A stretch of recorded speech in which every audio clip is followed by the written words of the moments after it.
Rebekah Vardy unleashed fury at BBC Radio 1 presenter Dean McCullough during his recent conversation on I'm A Celebrity, Get Me Out of Here.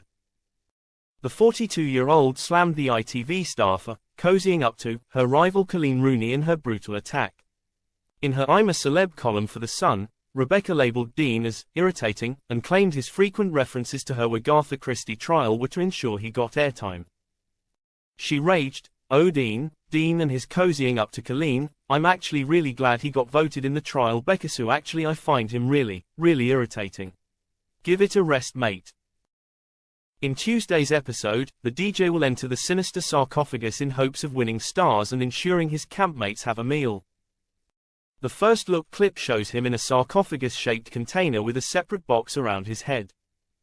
In the trial he will be tasked with answering questions relating to Egypt and as the container begins filling up with critters.